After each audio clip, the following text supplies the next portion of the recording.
तरारी विधानसभा में फिलहाल बीजेपी का कब्जा है, लेकिन तरारी का मिजाज क्या रहा है और यहाँ पर क्या हमेशा से कमल खिलता रहा है या फिर यहाँ पर कोई उलटफेर होता रहा है? यहाँ की जनता क्या सबको बारी बारी मौका देती है या फिर यहाँ पर लाल सलाम भी कहती रही है? तो तरारी को हम जानेंगे, तरारी में किस तरह का मुकाबला है। रंजन जी, अगर तरारी को आप देखते हैं तो तरारी के रिकॉर्ड्स क्या बताते हैं? देखिए, तरारी विधानसभा सीट का गठन नए परिसीमन के अनुसार हुआ है जो 2008-9 में हुआ और तरारी में जो है 2010 में पहला चुनाव हुआ। तरारी इससे पहले पीरो विधानसभा क्षेत्र का हिस्सा था। जब पहला चुनाव 1951 में हुआ था तब तरारी पीरो विधानसभा क्षेत्र का नाम था, लेकिन 1957 से पीरो विधानसभा के नाम से ही चुनाव हुआ करता था। लेकिन नए परिसीमन के बाद इस विधानसभा सीट का नाम बदलकर तरारी कर दिया गया और अब तरारी के नाम से ही चुनाव होता है। तरारी में अब तक कुल 4 चुनाव हुए हैं, जिसमें कि एक बाई इलेक्शन भी है और इसमें आपको अब तक भाकपा माले सबसे सफल पार्टी है, उसको 2 बार जीत मिली है, जेडीयू 1 बार और बीजेपी को भी 1 बार यहाँ पर कामयाबी मिली है। जब आप तरारी में देखिएगा, और जैसा आपने शुरुआत में एक बात कही कि यहाँ लेफ्ट का एक प्रभाव रहा है, तो लेफ्ट का एक प्रभाव है, राइट का एक प्रभाव है और एक आपको महागठबंधन पहले हुआ करता था। इस वाले महागठबंधन से पहले जब लेफ्ट अब उसमें शामिल हुआ है, तो जब लेफ्ट उसमें शामिल नहीं था तो एक त्रिकोणीय मुकाबला जो है यहाँ पर देखने को मिला करता था। सिर्फ अगर आप बाई इलेक्शन को छोड़ दीजिए तो यहाँ पर त्रिकोणीय मुकाबला होता हुआ ही दिखा है। यहाँ का जो जातीय समीकरण है वो भी बहुत जटिल है और एक रणनीति के तहत ही आपको उसको साधने की जरूरत होगी। वैसे आपको बता दूं कि ये जो तरारी विधानसभा का क्षेत्र है, जो यहाँ बाई इलेक्शन हुआ था 2024 में, उसके जरिए हम इस विधानसभा में क्या कुछ हो सकता है उसका आकलन कर सकते हैं, क्योंकि उस बाई इलेक्शन में जनसुराज ने भी अपना प्रत्याशी दिया था और इस बार भी जनसुराज पूरा दमखम लगाकर चुनाव में उतरने की तैयारी में है। तो इसीलिए आप उस आधार पर एक अनुमान लगा सकते हैं कि जनता किस तरह से सोच रही है। वैसे हम 2010 से यहाँ पर शुरू करते हैं। यहाँ पर आपको अगर आप देखिएगा तरारी विधानसभा में तो एक परिवार का भी इम्पैक्ट आपको दिखेगा। दरअसल एक व्यक्ति का भी प्रभाव आप कह सकते हैं। वो व्यक्ति सुनील पांडे हैं, उनको नरेंद्र पांडे उनका नाम है, सुनील पांडे के नाम से वो जाने जाते हैं। तो उस परिवार का भी यहाँ पर जो है एक दबदबा जो है वो देखने को मिला है। जब पीरो विधानसभा था तो सुनील पांडे वहाँ से 3 बार जो है वो चुनाव जीतने में सफल रहे थे, 2000 और फिर 2005 के फरवरी और अक्टूबर में जो 2 चुनाव हुए थे तब।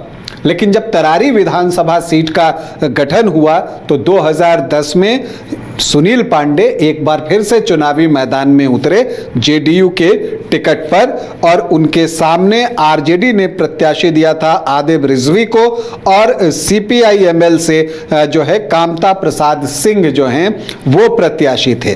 तो एक ट्रायंगुलर फाइट हुई थी यहाँ पर और तब जो है नरेंद्र पांडे और सुनील पांडे को 48,413 वोट आए थे, 37.89%। जो आरजेडी के प्रत्याशी थे आदिब रिजवी, उनको 34,093 वोट आए, 26.68%। और भाकपा माले के प्रत्याशी कामता प्रसाद सिंह को आए 30,111 वोट, मतलब 23.57% वोट।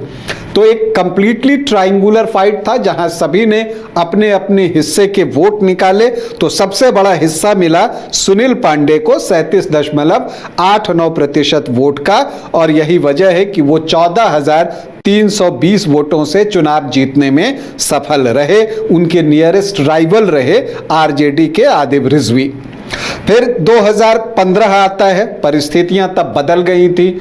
नीतीश कुमार जो है वो आरजेडी और कांग्रेस ने जो गठबंधन बनाया था अपनी पार्टी के साथ, उसमें शामिल होते हैं।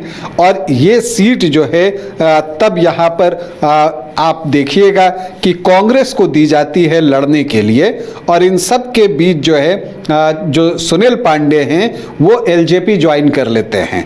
तो सुनील पांडे की पत्नी गीता पांडे यहाँ से चुनावी मैदान में एलजेपी के टिकट पर एनडीए की तरफ से उतरती हैं। चूंकि ये सीट कांग्रेस को गई थी तो अखिलेश प्रसाद सिंह यहाँ पर चुनावी मैदान में उतर गए, और इधर भाकपा माले ने भी अपना प्रत्याशी बदल लिया, सुदामा प्रसाद को चुनावी मैदान में उतारा उन्होंने। सुदामा प्रसाद जो अभी आरा लोकसभा से सांसद चुने गए हैं। फिर से एक ट्रायंगुलर फाइट हुई, और इस ट्रायंगुलर फाइट में गीता पांडे जो कि सुनील पांडे की पत्नी हैं, एलजेपी के टिकट पर चुनाव लड़ रही थी, 43,778 वोट लेकर आई, 28.62%। अखिलेश प्रसाद सिंह कांग्रेस प्रत्याशी को आए 40,957 वोट, मतलब 26.77% वोट, और सुदामा प्रसाद को आए 44,050 वोट, मतलब 28.79% वोट। तो कहने का मतलब 0.17% वोट सुदामा प्रसाद को ज्यादा आया, और तरारी में 3 तारा चमक गया। मतलब भाकपा माले की जीत हुई कितने वोटों से? सिर्फ 272 वोटों से यहां पर भाकपा माले के सुदामा प्रसाद चुनाव जीतते हैं। फिर 2020 आता है तो परिस्थितियां बदल चुकी थी और जेडीयू वापस से एनडीए फोल्डर में आ गया था। लेकिन जो एक बड़ा चेंज हुआ था, जो इस क्षेत्र के लिए, जो भोजपुर शाहाबाद का इलाका है, वहां बहुत इंपैक्टफुल है कि आरजेडी और भाकपा माले का गठबंधन इसमें हो गया। चूंकि महागठबंधन में कांग्रेस आरजेडी के साथ लेफ्ट की सारी पार्टियां आ गई थी, तो ये एक बड़ा डेडली कॉम्बिनेशन जो है वो शाहाबाद इलाके में बना। और इसीलिए आप देखिएगा कि 2020 में शाहाबाद में जो एनडीए का प्रदर्शन है वो उनकी आशाओं के अनुरूप नहीं रहा था। सुदामा प्रसाद यहां पर चुनावी मैदान में उतरते हैं और उनको 75,945 वोट आते हैं, मतलब 43.53% वोट। एनडीए की तरफ से बीजेपी चुनावी मैदान में थी और उसने कौशल कुमार विद्यार्थी को टिकट दिया था, जो सिर्फ 13,833 वोट ही ला सके, 8.14%। तो एनडीए के वोट गए किधर? एनडीए के वोट गए सुनील पांडे की तरफ, जो निर्दलीय चुनावी मैदान में उतर गए थे। हालांकि आप देखिए तो वो एलजेपी में थे, लेकिन चूंकि जहां जहां बीजेपी लड़ रहा था उसमें से अधिकांश सीटों पर 2020 में एलजेपी ने कैंडिडेट नहीं दिया था, चिराग पासवान ने कैंडिडेट नहीं दिया था। तो जब यहां पर एलजेपी ने कैंडिडेट नहीं दिया तो सुनील पांडे यहां से निर्दलीय चुनाव लड़ गए। उनको 37.05% वोट, मतलब 62,930 वोट आ गए। तो यहां पर सुदामा प्रसाद की जीत 11,015 वोटों की हो गई। और इंटरेस्टिंग यह था कि बीजेपी प्रत्याशी को आए थे 13,833। तो अगर वो वोट एक तरफ शिफ्ट होता तो परिणाम बदल सकता था। खैर, तब तक क्या हुआ, लोकसभा का चुनाव आया, सुदामा प्रसाद सांसद चुने गए, तो बाई इलेक्शन हुआ। अब बाई इलेक्शन में राजू यादव भाकपा माले के टिकट पर चुनावी मैदान में उतरे। बीजेपी को भी चीजें समझ में आ गई थी, और तो उन्होंने सुनील पांडे के बेटे विशाल प्रशांत को अपने टिकट पर चुनावी मैदान में उतार दिया। इन सब के बीच जनसुराज की तरफ से किरण सिंह, राजपूत जाति से आती हैं, वो चुनावी मैदान में उतरी। तो राजू यादव थे, विशाल प्रशांत भूमिहार जाति से, और किरण सिंह जो हैं वो आपको राजपूत जाति से चुनावी मैदान में उतरती हैं। हालांकि अगर आप देखिए तो जब किरण सिंह को टिकट दिया गया तो उससे पहले जनरल एसके सिंह के लिए टिकट की घोषणा जनसुराज ने की थी, लेफ्टिनेंट जनरल एसके सिंह के लिए रिटायर्ड। लेकिन फिर वो किसी कारणवश जब चुनाव नहीं लड़ सके तो किरण सिंह को चुनावी मैदान में उतारा गया। लेकिन दिखता क्या है कि क्योंकि किरण सिंह उतना डेंट जो है वो राजपूत जाति के वोटों में मार नहीं सकी। उनको सिर्फ 3.5% के आसपास ही वोट आया, 3.48%। राजू यादव को आए 68,143 वोट, 42.14% वोट। और विशाल प्रशांत के वोट जो हैं वो हो गए 78,755 वोट, मतलब 48.70% वोट। तो वो 10,612 वोटों से चुनाव जीत जाते हैं और तरारी में पहली बार कमल खिलता है। तो अब सवाल है कि 2025 में क्या? तो देखिए, जो चूंकि सिटिंग एमएलए हैं विशाल प्रशांत, सुनील पांडे के बेटे हैं, दूसरा कारण है कि टिकट उन्हीं को जाएगा। तीसरा कारण यह है कि अभी तो उनको 1 साल का ही वक्त मिला है, तो आप उनको बहुत जज नहीं कर सकते। तो टिकट बीजेपी की तरफ से विशाल प्रशांत को ही जाएगा। जहां तक भाकपा माले का सवाल है, वो भी प्रत्याशी बदलने में इतनी जल्दी शायद विश्वास न करे, तो राजू यादव वो प्रयास भी कर रहे हैं, जनसंपर्क भी कर रहे हैं, तो वो भाकपा माले से प्रत्याशी होंगे। देखना है जनसुराज एक बार फिर से किरण सिंह को ही उतारता है या कोई दूसरा प्रत्याशी लाता है। हालांकि किरण सिंह जनसंपर्क करते हुए दिख रही हैं।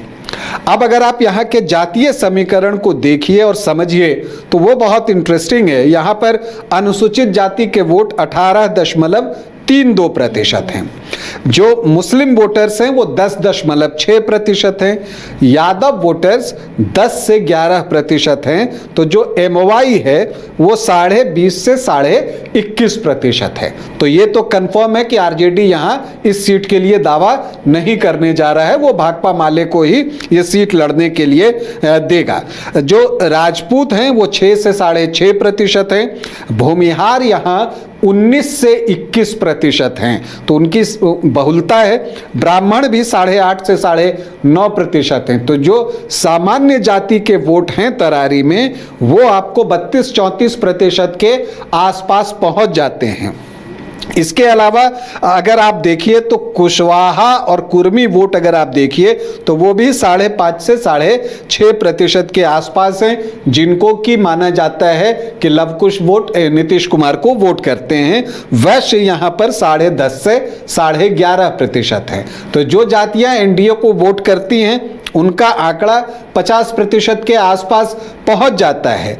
लेकिन एक चीज दिखती है कि जब भाकपा माले से आपका मुकाबला होता है तो जो एससी वोटर्स आप देख रहे हैं और जो अदर ओबीसी ईबीसी 10 से 11% है, तो ये जो 28 से 29% का वोट है, इसमें से बड़ा चंक जो है वो भाकपा माले की तरफ शिफ्ट होता है। और सुदामा प्रसाद 2 बार जब चुनाव जीते थे तो एक चीज जो उनके फेवर में जाती थी कि सुदामा प्रसाद वैश्य जाति से आते थे, तो वो वैश्य जाति के वोटों में डेंट मारते थे और उसका कुछ हिस्सा उनको मिलता था कम से कम अपनी जाति के।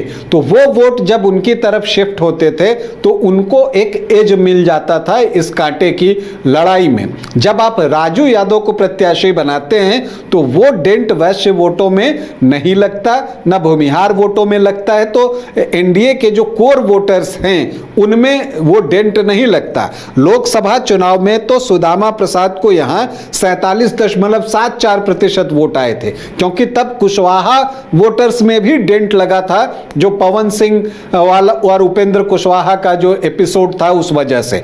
तो परिस्थितियां अब बदली हैं। ऐसे में महागठबंधन क्या सोचकर यहां प्रत्याशी देता है या फिर राजू यादव ही चुनावी मैदान में उतरते, क्योंकि भाकपा माले का एक आप देखिएगा तो ये जब आरजेडी से गठबंधन है तो 42 से 44% का उनका वोट स्थिर है। उस वोट में कोई बहुत फर्क नहीं आया। सुदामा प्रसाद को अगर 43.5% वोट आए थे तो राजू यादव को भी 42.25% आए हैं, तो 1.25% का ही फर्क दिखा है। तो तरारी में एक कांटे का मुकाबला और देखना होगा कि कौन बेहतर ढंग से समीकरण का इस्तेमाल अपने लिए करता है। जिसने समीकरण का अपने लिए बेहतर तरीके से इस्तेमाल कर लिया, तरारी में उसी की जीत होगी। तो ये तरारी का मुकाबला है और तरारी में बहुत दिलचस्प मुकाबला होने वाला है इंडिया गठबंधन और एनडीए के बीच में। हालांकि इंडिया ब्लॉक से सीट किसे मिलेगी ये फिलहाल अभी तय नहीं है, लेकिन बहुत दिलचस्प मुकाबला जिस पर हमारी नजर बनी रहेगी।